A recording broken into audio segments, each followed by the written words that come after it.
आज की इस वीडियो में हम जानेंगे कि हनुमान जी ने अर्जुन का घमंड कैसे तोड़ा। अगर जानकारी अच्छी लगे तो चैनल को सब्सक्राइब करें और फेसबुक पेज को फॉलो करें। आनंद रामायण में वर्णन है कि एक बार अर्जुन का हनुमान जी से मिलन हो जाता है। अर्जुन घमंड से हनुमान जी को कहता है कि मैं आपके समय होता तो पत्थर का राम सेतु बनवाने के बजाय अकेले ही अपने धनुष से ही मजबूत सेतु बना देता। आपके प्रभु श्री राम ने ऐसा क्यों नहीं किया? क्या वे सक्षम नहीं थे? इस पर हनुमान जी ने कहा, वहां बाणों का सेतु कोई काम नहीं कर पाता। हमारा यदि एक भी वानर चढ़ता तो बाणों का सेतु छिन्न भिन्न हो जाता। अर्जुन ने कहा, नहीं, देखो ये सामने सरोवर है, मैं उस पर बाणों का एक सेतु बनाता हूं। आप इस पर चढ़कर सरोवर को आसानी से पार कर लेंगे। यदि आपके चलने से सेतु टूट जाएगा तो मैं अग्नि में प्रवेश कर जाऊंगा, और यदि नहीं टूटता है तो आपको अग्नि में प्रवेश करना पड़ेगा। हनुमान जी ने कहा, मुझे स्वीकार है। मेरे यह 3 कदम ही छेल गया तो मैं हार स्वीकार कर लूंगा। हनुमान राम का स्मरण कर बाणों के सेतु पर जैसे ही चढ़े सेतु जल में समा गया। इस पर हनुमान जी ने अर्जुन को फिर से प्रयास करने को बोला। ये सब कृष्ण देख रहे थे।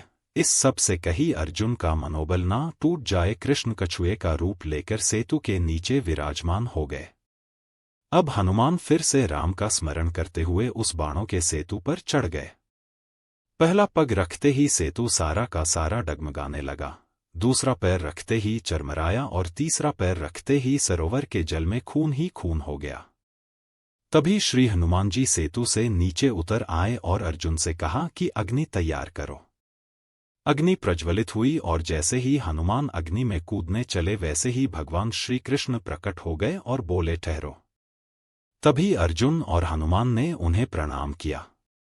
भगवान ने सारा प्रसंग जानने के बाद कहा, हे हनुमान, आपका तीसरा पग सेतु पर पड़ा, उस समय मैं कछुआ बनकर सेतु के नीचे लेटा हुआ था।